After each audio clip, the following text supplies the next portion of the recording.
Welcome to AstroHusky.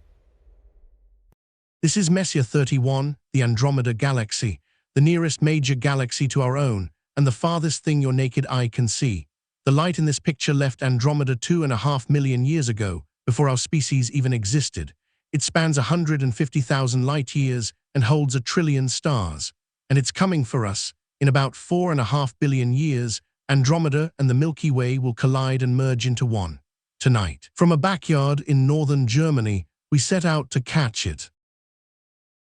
Everything begins with the mount, a Skywatcher EQ5 Pro, a computerized equatorial mount that rotates once a day in perfect opposition to the Earth, holding the stars still while the camera stares. Its SynScan controller knows where 40,000 objects are and slews straight to them.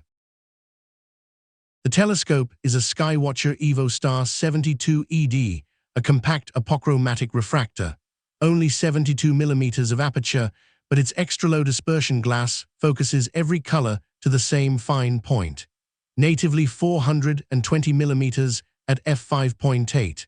With a flattener, it works at 454, framing Andromeda beautifully.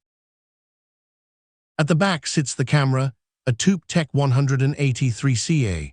A 1-inch Sony color sensor, 20 megapixels of 2.4 micron pixels, gathering photons in 5-minute exposures at 16 degrees.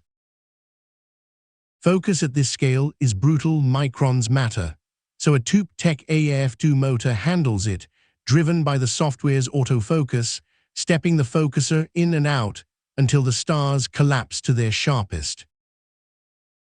To keep the stars pin-sharp over hours, a small guide scope rides on top with a mono camera, the ToupTek G3M2210M. It locks onto a guide star many times a second and feeds tiny corrections back to the mount. Commanding the whole rig from a mini PC at the telescope is KStars and Ekos, free, open-source software that plate-solves the sky, centers the target, runs the camera, and guides all night on its own. My Skywatcher 200 PDS is still on the mount from last night's failed session. Let's take it off. On goes my Skywatcher EvoStar 72 ED refractor with the ToupTek 183CA camera and my TS Optics 50 guide scope.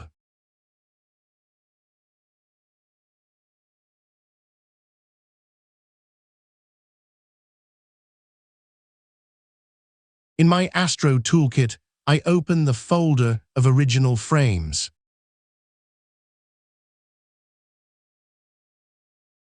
Frames with star trails are deleted with del or X.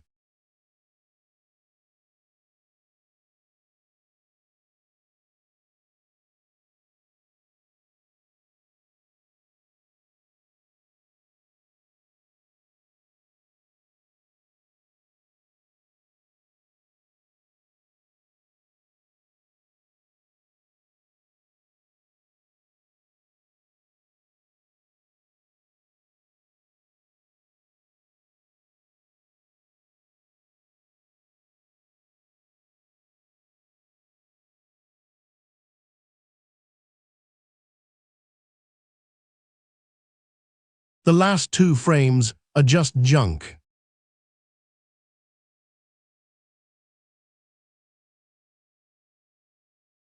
To stack in Siril, the frames need a specific folder layout, and Astro Toolkit sets it up.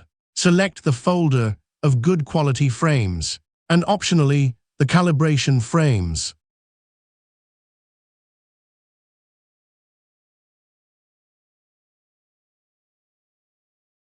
Out comes an arrange folder, sorted by filter and ready for the Siril script. Today, we'll use DeepSkyStacker instead, so we can apply 3 times drizzle.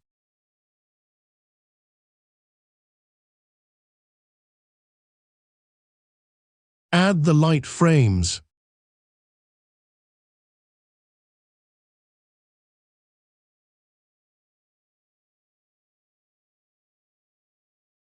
Then the dark and bias frames, matched in exposure and gain.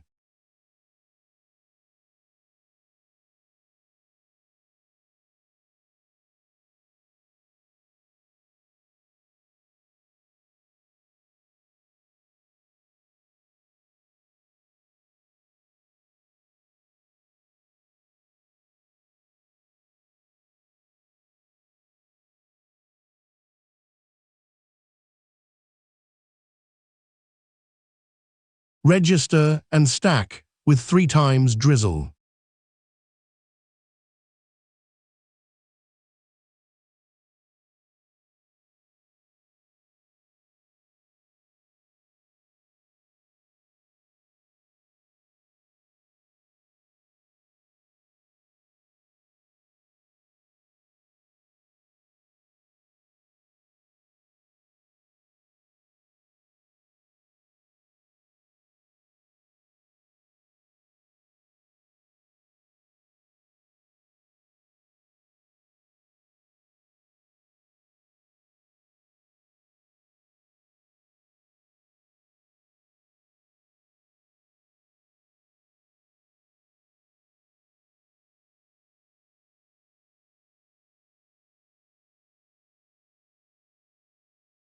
And now we wait for the stacking to finish.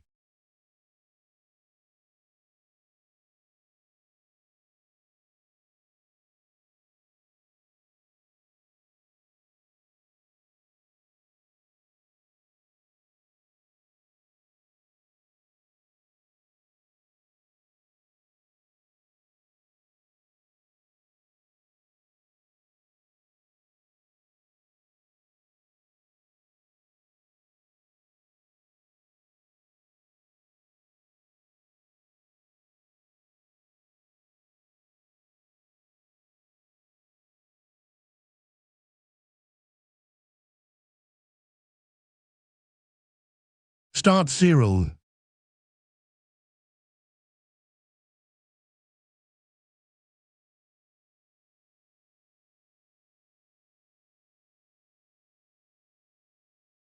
Set Siril's home folder.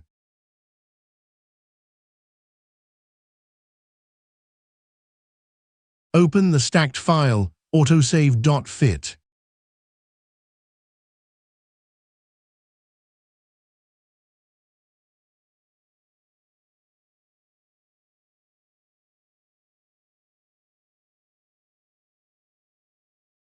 Set the display stretch to histogram to spot any stacking artifacts.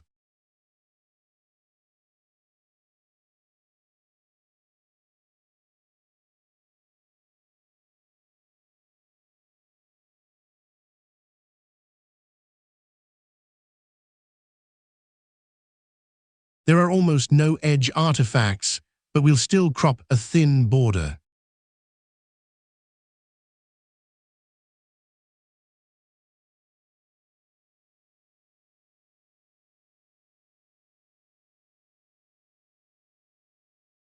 Now switch the display to auto stretch.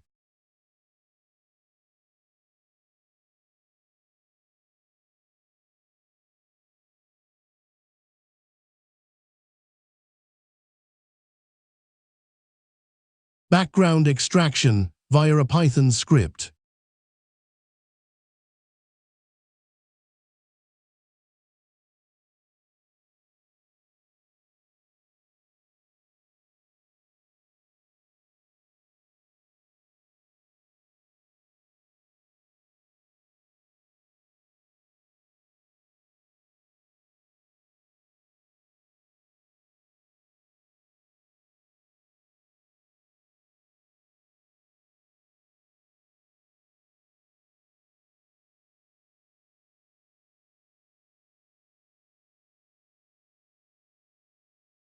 Plate solve to find the astrometry solution.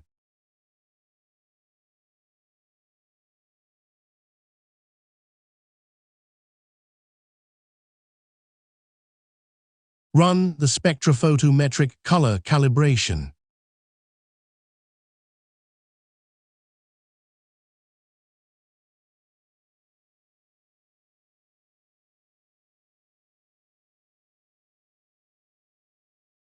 Switch the display to linear.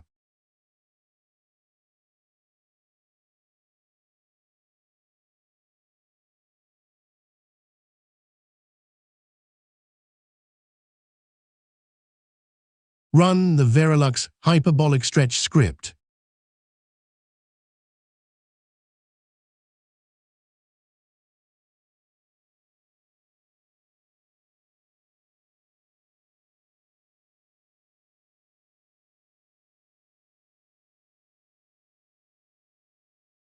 And finally, adjust the curves.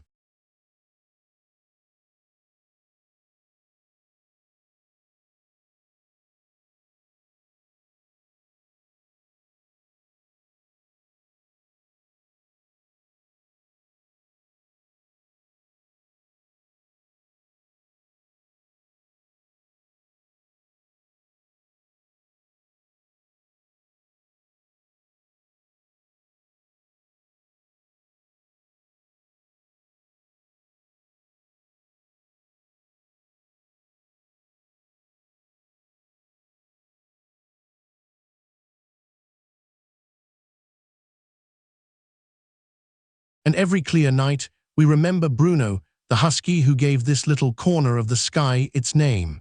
Clear skies, old friend. 90 minutes of light from a single clear night, 18 frames stacked and stretched, and this is the result. Messier 31, the Andromeda galaxy from a backyard in northern Germany. If you enjoyed the journey, subscribe and join us on Patreon at patreon.com/Bruno AstroHusky. Until next time, clear skies.